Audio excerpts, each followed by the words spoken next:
Welcome to a brand new series. This one is called Rockend Rockstars, where we talk to some of the rock stars of the property management industry. And we're absolutely delighted to be able to do this too, because it puts us in touch with an area that we don't spend a lot of time on, but there is so much quality inside property management businesses around Australia and New Zealand.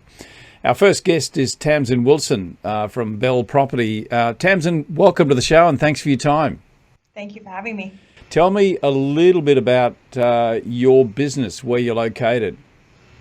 We're in Parramatta in New South Wales, in the western suburbs. We probably known as the centre of Sydney, so we're kind of becoming that second CBD for New South Wales at the moment. Yeah, because that Parramatta region for some time was sort of like far-reaching, wasn't it? But now it's very much a part of the Sydney area, Sydney cosmopolitan area anyway. Absolutely. Now, your business, I'm told by our good friends at Rockend that you run a very tight ship, so we'll talk about that, and that you're very focused on processes that deliver a consistent service to your landlords that doesn't rely on the relationship with the property manager. I'm going to talk a little bit more about that during this session. The scale of your business, 2,400 properties under management? Absolutely, at the moment, yes. How mature is the business? How long have you been there? The business is about 15 years old. I've been here now going on 7 years. But we've got strong business owners that have always been within the community of Parramatta. And it's a family business, so it's been in the family for over that 15 years now. Yeah, wonderful. Now, those 2,500 or 2,400 properties, have they come through just organic growth, or have they been purchased over the years? We've made two major purchases over the time. So in the last 6 years, there's been a combination. We're at 1,000, then we purchased another 1,000. And obviously became 2,000. Then we went through only just this month, we settled on our second rent roll, bringing us up to 2,400. So that was a rent roll of about 300 that we just purchased. Congratulations. That's that's absolutely fantastic. And of course, doesn't the business go through a great growth spurt when you do that too? It's been a challenge and an interesting time purchasing another one. But yes, we've definitely seen that growth in the last 4 weeks. Yeah, which brings me to the point that I really want to touch on, and that is technology. And of course, I understand that you use Rockend. You're a great Rockend user. They tell me that you're very technology focused, so we'll talk about that. But you bring about efficiency of scale. Can we talk about that and how technology is helping you do that, and what does it look like? It's probably one of our biggest frustrations is we're always looking at how we can continue to grow our business without obviously ever jeopardizing jobs, having to put on too many more people in that scale, obviously being affected. Technology still is very fragmented for us, but we've always tried to embrace it where we can. Even if it can save us 5 minutes a day, like we've adopted that kind of process within our business. Our team is very, very structured on how they are to do things, and everybody works the same way, which I think is really important to get that efficiencies. And we've got people doing set jobs and set roles. But definitely that scale is something that we're always focusing on. How can we do more without obviously ever having to put on too much more staff or ever having to lose any staff as well at the same time? So how instrumental in developing that is your relationship with Rockend? How does that work? We've been pretty privileged that we've spent a lot of time with Rockend in terms of trying to grow and develop our processes and the systems. Our big thing is we're moving over to Property Tree next month, so end of financial year we're jumping on board. And from the conversations I've had, we're going to be one of the largest businesses jumping onto the Property Tree. We've spent a good 2 years breaking the system, putting it in, understanding what the system can do. And I think for our mindset is understanding we're not going from REST to a REST in a cloud situation, but we're actually going from REST to Property Tree. And it's actually a different kind of program, and not going, well, this is how we used to do things. Why can't I do it like that now? And really adopt their processes and their technology and what they've designed the system to do. So I've spent a lot of time, and again, they've been able to implement and things that from advice that we've given them. Hey, this doesn't work in our business. It may work in a small business, but when you come to scale and large, the way you've got Property Tree working doesn't work. And they've actually taken on that that feedback, and actually started to implement some of those changes throughout Property Tree. So that technology piece has helped us feel comfortable and being able to move on and then start getting that scale and that efficiencies. Yeah, Tamsin, that move to Property Tree, how long have you been planning it, and what would be your advice to someone who wants to make that change?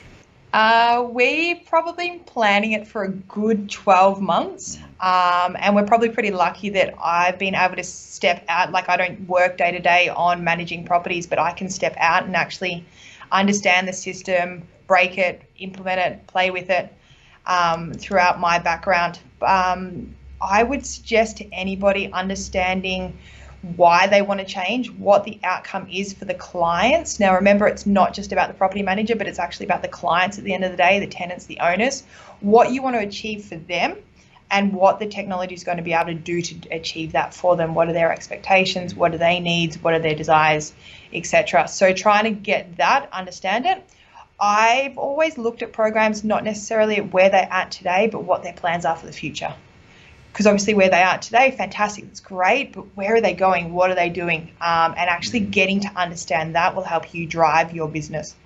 The goal that you've got that I mentioned right up the front of the show about providing consistent service for your landlords that doesn't necessarily rely on the relationship with the property manager. Is this a technology-driven initiative, and how is it coming together for you? Yeah, it is. It probably isn't really a technology-driven, because the way we communicate with our people are changing. If you start to look at the structure of a day-to-day, when we actually try to call anybody, they're at work, they don't answer. We send them an email, they don't to their personal emails, and they don't necessarily look at it during the day. But you send a text message or a WhatsApp message, and they instantly get that reaction to it. So the way we're communicating with clients are changing, and it's not necessarily a relationship base, which allows us to then look at, all right, the structure at the moment that people are used to calling and speaking to one person. If they're not there, they don't talk to anybody else in the business, and they're not getting that instant answer that they should be used to and they should be able to get. So it's really trying to drive task base and just get that efficiencies without them having to deal with only that person can answer my question. Mm. You've gone through some fairly major changes in terms of growth and so on. What would you say has been your main focus in your business over the last 12 months? What have you, if you had it up on the wall now, what would be your mission statement? Our mission statement is probably an interesting one. We're always trying to see how we can make sure that our staff are happy to come to work every single day. Because if the staff are happy to come to work every single day, they're going to get the efficiencies with our landlords and our tenants, and they're going to be happy to do whatever needs to happen. We've really focused the last 12 months, obviously purchasing and acquiring the rent rolls has been something we've focused on, but we've also spent time focusing on Google and Google reviews for our business and our property management business, because tenants have really become the voice of what's happening in the industry. And the guys, nobody ever picks up the phone and goes, hey, you're doing a really good job, but they're happy to leave a Google review and say, you know what, really happy with how you're doing. And the staff love receiving that kind of feedback, and it makes it easier for them to come to work, because it's not always an easy day in property management. But at the end of the day, if you're happy and smiling, you're going to enjoy coming to work, and the tenants are going to feel it. Talking about reviews, it's easy to leave a review. It's easy to leave a bad review, which is where you will probably find it, because they're not likely to pick the phone up and give you a bad review. Have you had any? And if so, how did you handle them? We've had plenty. We're in property management. It comes with the territory, unfortunately, with it. Our Google reviews probably over the last 12 months have increased by over 100, which has been interesting, and a combination of negative and positive feedback, which again is industry, and that's where people find their voice of, I'm not happy with something, I'm going to leave it here. And I'm okay with that. I love the negative reviews, because that allows us that opportunity to either fix it or to actually show, okay, yes, this is where we've made a mistake, let's learn from it. Or sometimes it's working in the favor, where it's like, tenant, you've done wrong. Leaving a review is actually showing you look bad, not us look bad. So we've done our job and we've done everything we needed to do. It's actually you at the end of the day that didn't clean, you caused damage, etc. So the Google reviews are an opportunity, and they work in our favor, even the negative ones. Do you do those publicly? In other words, will you go back and respond in the same way they've put it up, or would you more likely pick the phone up? I will always give the first opportunity of picking the phone up and having a conversation, understanding where they're coming from. We've actually been able to turn 1-star reviews into 5-star reviews just because of a misunderstanding and a miscommunication. So the team's always, and it's not me doing it, I get the team to do it because they're the ones that they're leaving the review about.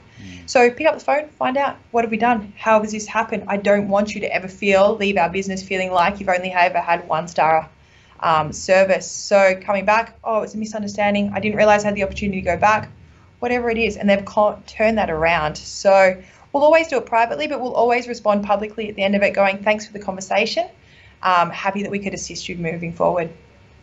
Very good. What does the next 12 months look for Belle Property, Parramatta?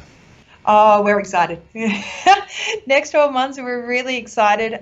Moving obviously over to Property Tree is a big change.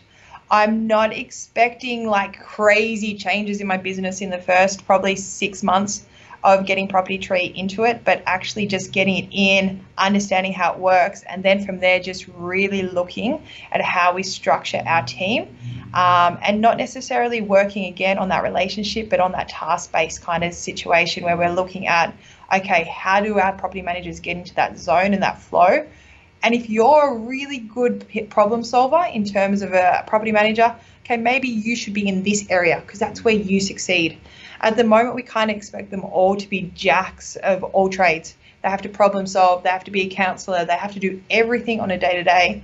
But some people don't like it. Some of my guys aren't conflict people. And an outgoing is normally where there's conflict. So why should we put them in a situation where they have to do outgoings? So really just looking at those kind of systems and processes in our business. Looking at the industry overall now, take you out of your business, what do you think are some of the challenges for the property management industry over the next 12 months? Legislation, I think, is probably one of our biggest challenges. It's ongoing though, isn't it? I mean, it's always a hassle. It's always been a hassle, and it's been very slow in terms of changes and old in the thought processes. Is technology taking us, is that making it more complicated? In other words, the legislation's not keeping up with the technology? Yeah, absolutely.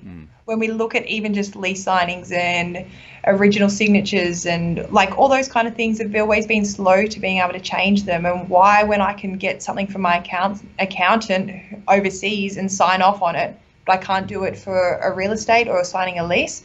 I can, but it's just been really slow in terms of it. And technology is here, and it's almost like we're going to do it and we're going to ask for forgiveness later kind of mentality, it seems like at the moment.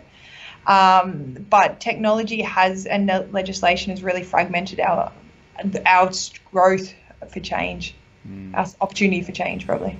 Tamsin, great talking to you. Thank you so much for your time, and great success ahead for you guys. Really appreciate having you in the show as well.